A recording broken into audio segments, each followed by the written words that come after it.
Assalamualaikum warahmatullahi wabarakatuh. Nama saya Santi Sintiawati dari kelas B Akuntansi. Pada kesempatan kali ini saya akan membahas materi mengenai jurnal. Jurnal transaksi keuangan yang direkam dalam formular seperti faktur penjualan, faktur pembelian, bukti kas masuk, dan lain-lain. Selanjutnya dicatat untuk pertama kalinya dalam catatan akuntansi yang permanen yang disebut jurnal Book of Original Entry. Berikut adalah diagram dari sistem akuntansi.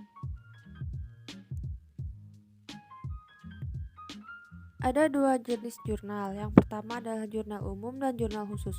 Jurnal umum adalah jenis transaksi perusahaan yang masih sedikit, sedangkan jurnal khusus adalah jurnal yang dilakukan jika perusahaan bertambah besar dan jenis transaksi menjadi lebih banyak, maka jurnal umum harus dipecah.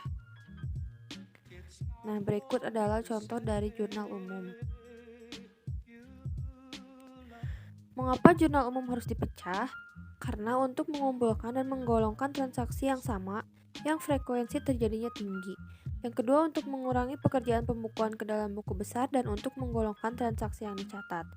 Lalu untuk memungkinkan pengerjaan pencatatan transaksi ke dalam jurnal dilakukan oleh beberapa orang. Yang terakhir adalah untuk menciptakan pengendalian intern. Selanjutnya ada prinsip dasar yang melandasi perancangan jurnal. Yang pertama adalah jurnal harus memadai. Jurnal digunakan untuk memisahkan transaksi ke dalam penggolongan pokok atau penerimaan kas. Penggunaan jurnal berkolom posting ke buku besar cukup satu kali. Nama kolom dalam jurnal harus sesuai dengan nama rekening yang bersangkutan dalam buku besar. Kolom-kolom dalam jurnal digunakan untuk mengumpulkan angka yang akan diringkas dalam rekening yang bersangkutan ke dalam buku besar.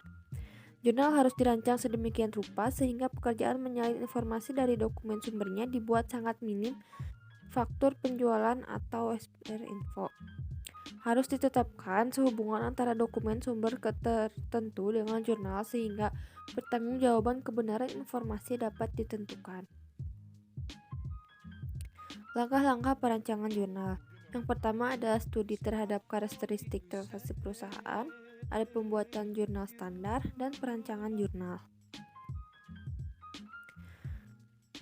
Berikut adalah jenis dari jurnal khusus. Yang pertama ada jurnal penjualan, jurnal pembelian, jurnal penerimaan kas, jurnal pengeluaran kas, dan jurnal umum atau memorial.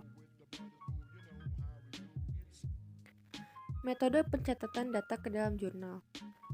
Informasi dalam dokumen sumber disalin dalam jurnal menggunakan tangan. Informasi dalam dokumen bersumber disalin dalam jurnal menggunakan mesin pembukuan. Jurnal berupa arsip dokumen sumber yang disusun menurut waktu yang terjadi. Dan yang terakhir adalah dokumen sumber dimasukkan ke dalam komputer.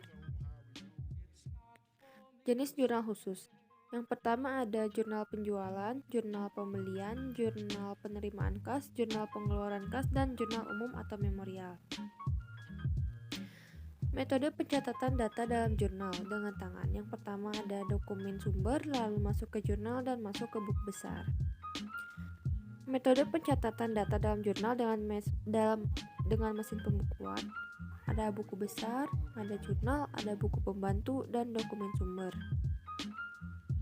Metode pencatatan data dalam jurnal dengan dokumen sumber yang berfungsi sebagai jurnal.